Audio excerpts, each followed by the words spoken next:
We are up and live now. Uh, Friends, welcome for the third day of webinars, series of webinars which the Open Access India community, are organizing for ourselves and for the others. And on the third day, we have Dr. G. Mahesh, who is the head of the Open Access India community, are organizing for ourselves and for the others. And on the third day, we have Dr. G. Mahesh, who is the head of the Open Access India community, are organizing for ourselves and for the others. And on the third day, we have Dr. G. Mahesh. Sorry, my the YouTube live was also doing this delay. Echo was there, so I switched it off. Uh, Yeah, there so was some. we have yes, because simultaneously I was hearing that one also. Sorry for the interruption. We have Dr. G. Mahesh, who is the head of the National Science Library of CSIR institutions, and he is based at Delhi, and he is responsible for the making. Means his team is responsible for making all the CSIR journals open access, and they are also allotting the high SSN numbers for various scholarly or for various periodicals. Uh, and today we have requested him to speak on the open access initiatives at CSIR in general, but in particular at the NISCAIR, whose all the journals are now open access. And the beauty is that like they are all licensed under the CC license also. Dr. Mahesh, we all mics are open now, and maybe somebody may interrupt in between, or it will like you said, like you will have it as a chat. So, sir, please, mic is Yeah, yours. okay. Yeah, thank you, Dr. Sridhar, and welcome to the others whom I can see on the screen. Dr. Dimple Patel, Jasim I see, and of course Ranjit Raj. Yeah, so yeah, I thought NISCAIR, the organization to uh, adopt the open access in India. Of course, my greetings to all of you on this, all the participants of this session on the occasion of the Open Access Week. And as Dr. Sridhar mentioned, I belong to CSIR National Institute of Science Communication and Before I speak about open access at NISCAIR, I think I should speak a bit about CSIR-NISCAIR. You might know that CSIR-NISCAIR came into being in 2002, following the merger of two national institutes, the National Institute of Science Communication and the Indian National Scientific Documentation Center. Both these institutions, INSTOC and NISCOM, they were established in the early 50s, 51, 52. And yeah, in 2000 were merged to form NISCAIR. And from the name of the institution, as it reflects, so we are into the business of science communication and dissemination of S&T information. So science communication, of course, we do it through, I would say, three tracks. One, of course, the scholarly communication. The other, the popular science communication, and then we have a unit on science communication multimedia. So, of course, in this talk, we will largely discuss about the scholarly communication part of science communication that we are doing at NISCAIR. And of course, in the information dissemination component, S&T information dissemination component, we science library. We provide a large number of information services, and we also NISCAIR also brings out periodicals, the Indian science abstracts, and the plants and aromatic medicinal and aromatic plants abstracts. So this is in a nutshell that I would say about NISCAIR. We function from two locations. We have one location in the IARI complex at Pusa. The other location is at what we call the Satsang Vihar Marg, which is close to JNU and IIT. So IIT and JNU are our neighbors.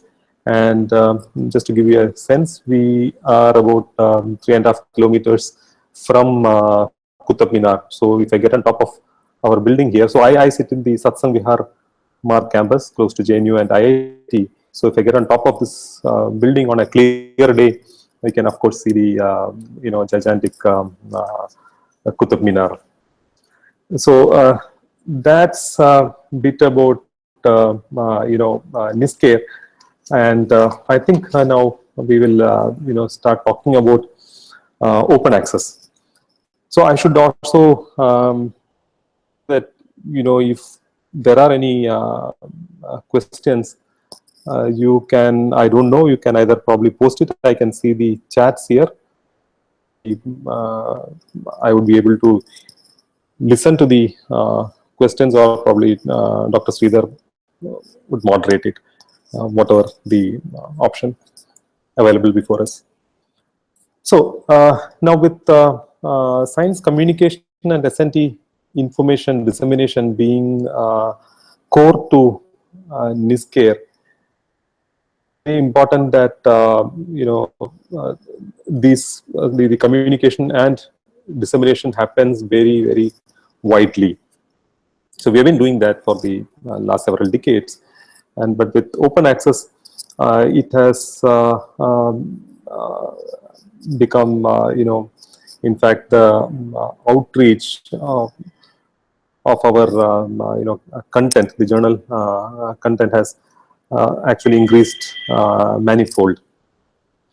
So we open access way back in 2008, that was just about the time when open access movement was gaining momentum across the world, and in India too. In CSIR-NISCAIR in 2008, probably that was the first international open access week, or probably the first international open access day on 14th of October 2008. Two of our journals, the Indian Journal of Chemistry Section A and the Indian Journal of Biochemistry and Biophysics, two of these journals were launched in the open access. So after launching these two journals in the open access mode, we started getting our other journals also into the open access mode. Also, to just give you a perspective on the journals that we publish about we publish 17 primary journals, and you would know that from India we have about 100 odd journals factors. So out of the 17 journals that we publish, 11 journals have impact factors, which essentially means that about 10% of the journals or that have impact factors belong to NISCAIR. So when we talk of making all these journal open access, we are really talking about some very good quality journals that are being made available in the open access domain. In 2008, after the two journals were launched in open access, we launched this on the DSpace platform, which today we call it as the NISCAIR Online Periodicals Repository, or that is the DSpace platform on which we are posting all the journals. And today, all the 17 primary journals, and also 3 of the popular science magazines. We also published 3 popular science magazines: the Science Reporter in English, Science Ki Dunia in Hindi, and Science Ki Dunia in Urdu actually, and Vigyan Pragati in Hindi. So all these publications, these scholarly publications, scholarly journals, the popular science magazines. So all of them today are available in the open access domain. So as of today, we have about 32,000 odd, about 33,000 articles in full text available in our repository. And these, of course, go back to 1999. So, we started digitizing. Of course, all the current issues are now posted online, and we have started digitizing all our back volumes.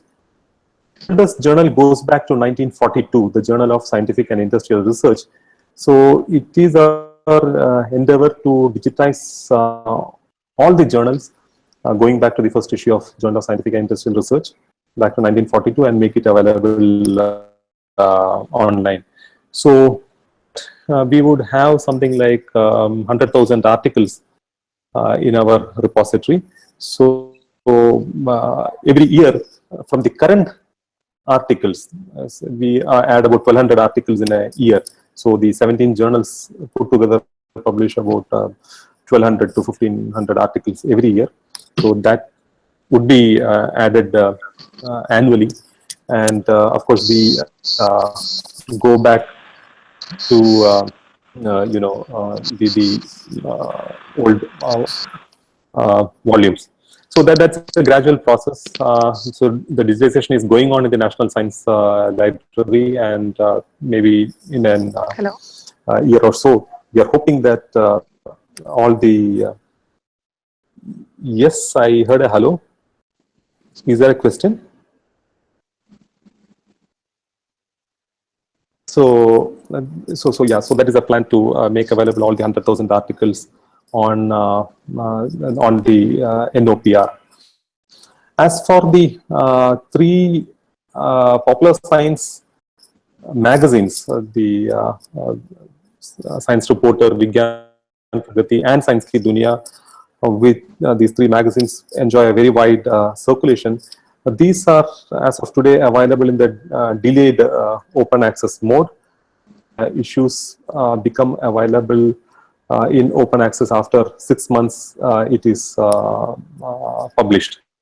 So there is a delay of one is that these magazines and of course the print run is about 100,000 copies of all the 3 put together, and then the readership would be much more. So yeah, so we opted for this delayed open access in the case of the magazines, but then the journals continue to be in the open access domain. Journals, of course, are registered in international repositories such as the Registry of Open Access Repositories, Directory of Open Access Repositories, of course, the prestigious Directory of Open Access Journals. Yeah, all our journals were in, but we got out last year, and we are now working towards getting all the journals back in, because DOAJ platform was trying to curate its the journal data there, and some of the journals got out, so we are working on getting those back in. So yes, so the journals are registered with all these major in all these major repositories and directories. As Dr. Sridhar mentioned in the beginning, all the articles published on the NOPR platform, they have the Creative Commons,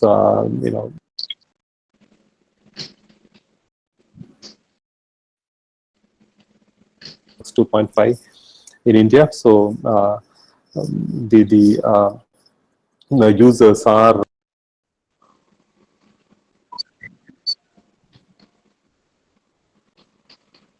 articles published in it by giving appropriate credit, and also provide a link to the license. And of course, they are non-commercial, and yeah, if the content is remixed, transformed, or built upon, it cannot be distributed.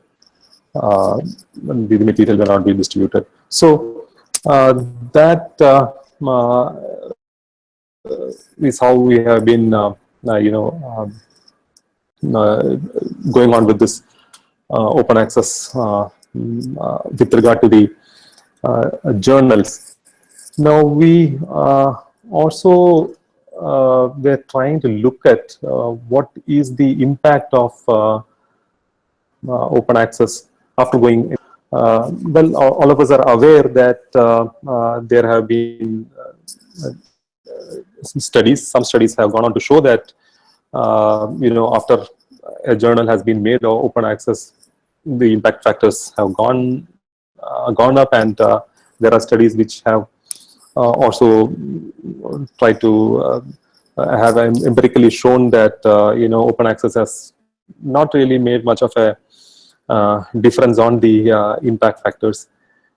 Perhaps it's a coincidence, but then with NISCAIR journals, we went open access in 2009, and yeah, by 2011, all the journals, the impact factors started going up, and by in 2011, for the first time ever, we had 2 of our journals crossing the impact factor 1. It went beyond 1. Otherwise, it was always usually beyond 1. So that we feel could be because one of the reasons could be because of the visibility of the journals after it went open access. And about in 2011, we also created implemented the OJS. As I said, NOPR, the repository, is on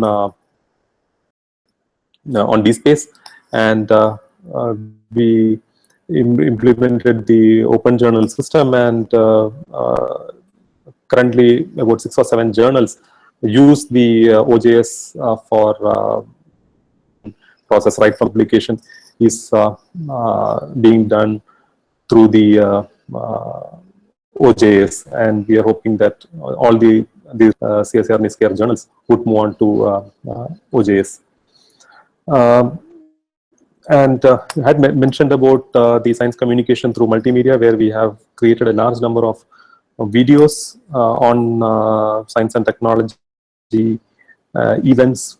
It could be interviews, it is news, so there are a number of videos. So these are available again on an open platform called the CSIR-NISCAIR tube.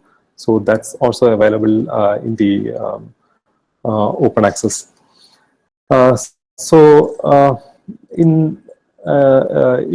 In a nutshell, this is what NISCAIR has been doing for its own publications with regard to open access. Now, Dr. Sridhar also, in his introduction, mentioned about the ISSN we carry out at CSIR-NISCAIR in the National Science Library.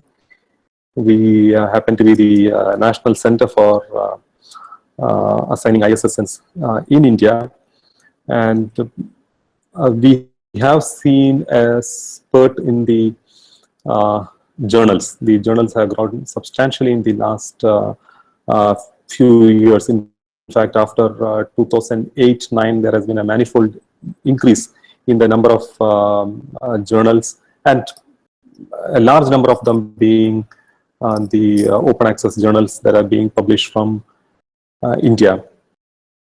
There have been different reasons for this spurt. One is, of course, because of a UGC guideline, which somewhere mentioned that an ISSN would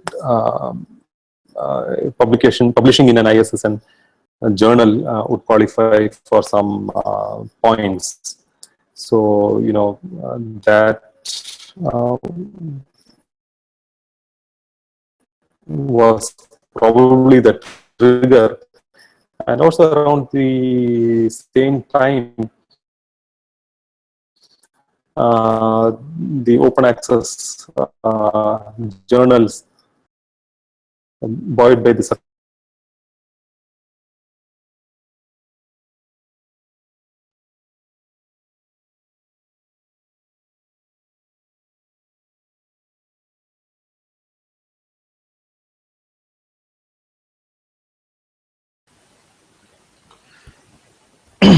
Maybe we lost his connection. I just wanted to interrupt you here, like because if there is more of video, and so maybe broadcast will have some problem. Let's switch off the videos, means webcams of ours.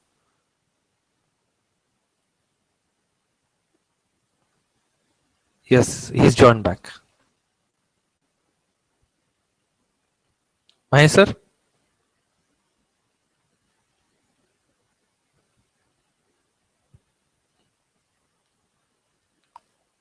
welcome back, sir.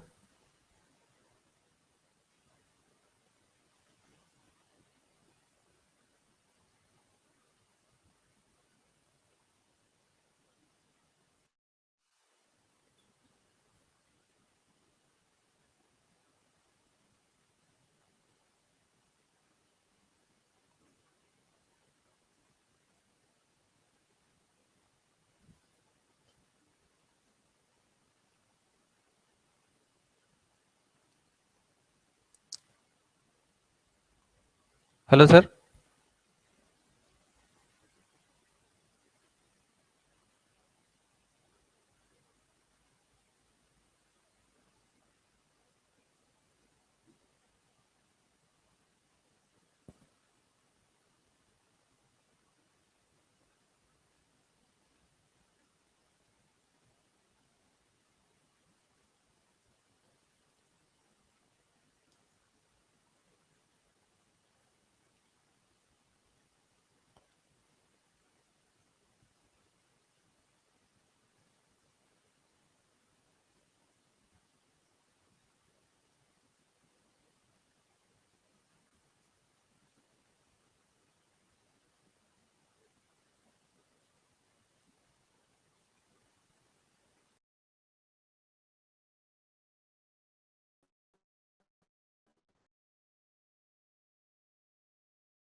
Dr. Mahesh.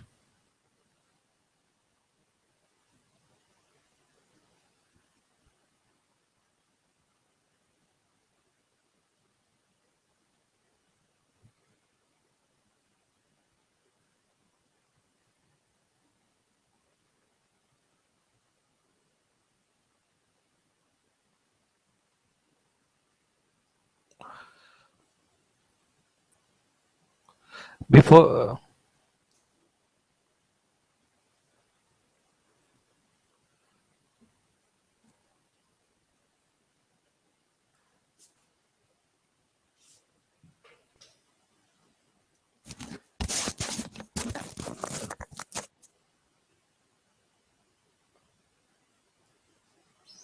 maybe some issues at his end. Uh, can we discuss something else on?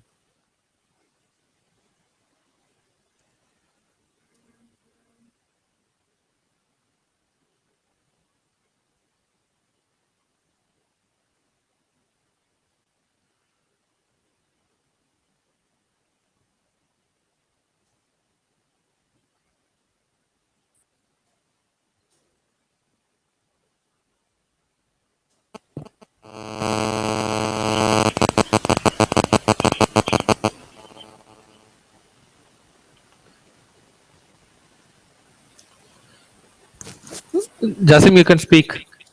Yeah, Mahesh sir, can you hear me? No, Sridhar sir, Yeah. Yeah. he's not hearing us. Maybe. Yes, he's back. Mahesh sir, can you hear me? No.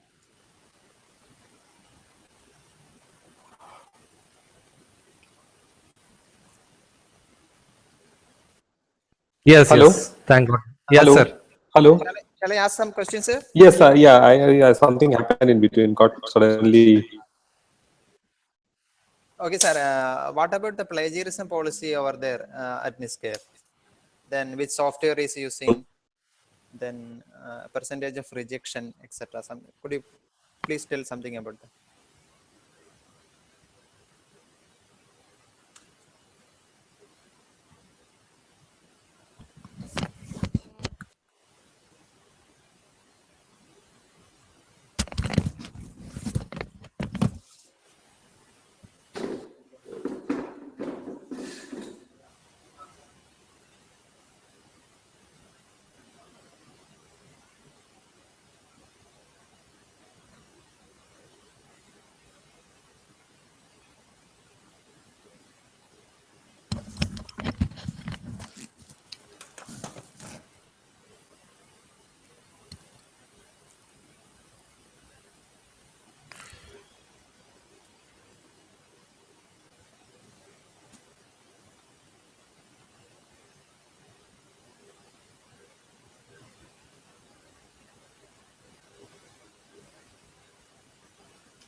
Hello?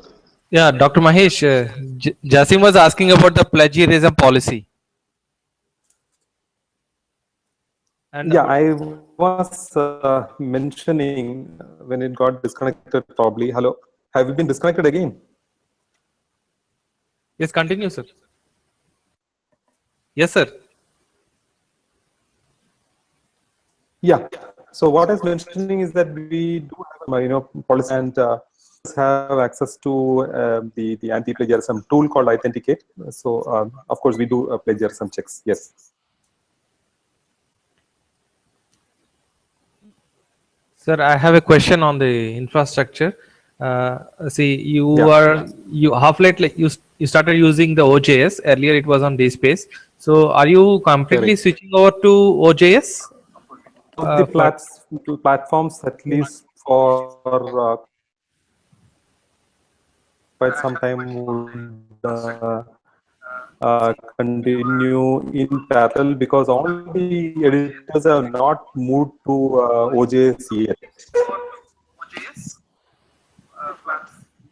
With all our back volumes digitized, and we'll put it on NOPR, and the issues would be available on both, of course, OJS ones, and NOPR would be a repository going back to 1942. uh, how about the yes, sir. Hello. How about the conferencing systems? Are you going to use for your conferences? There is a OCS software by the PKP. Yeah, are there any thoughts at the CSIR level? No, at least no thoughts at the moment. Yeah, I have another final question from my side. Maybe others will take, they'll do. How about the revenue pattern? Because earlier it was print 6 months delay is compensating Yeah. your printing cost and the revenue from the publishing.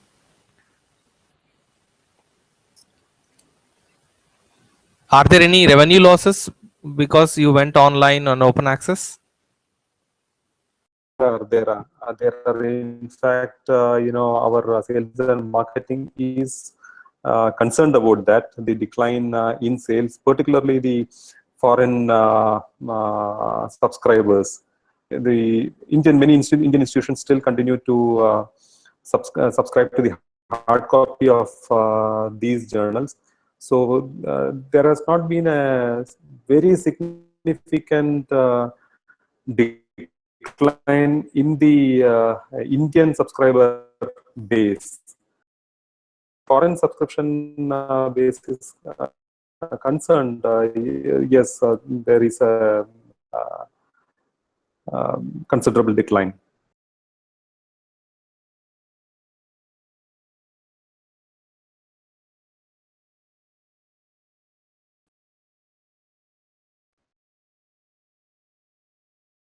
Yes, there's a question from Dr. Dimple Patel. She has asked whether the journal impact factors of NISCAIR journals are from Thomson Reuters. Of course, I mean, that is the impact factor.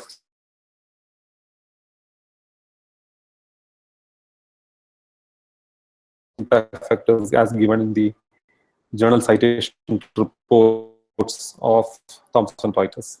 Yes.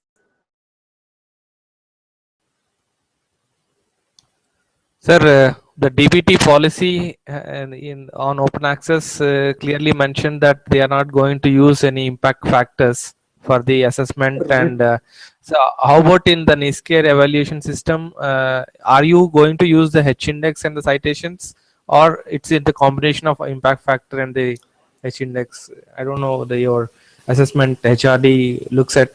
If you have any. At the moment,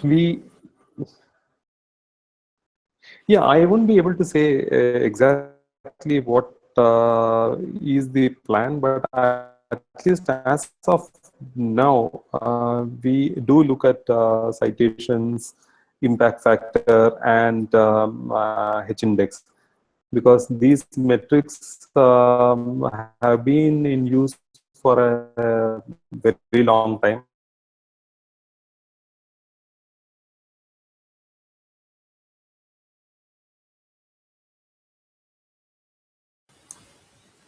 Thank you, sir. Are there any questions from the participants?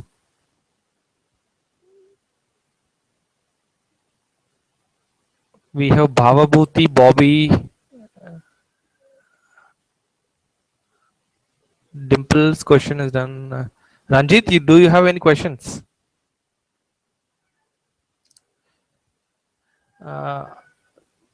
I think if there are no questions, I think we should close. We will be closing this.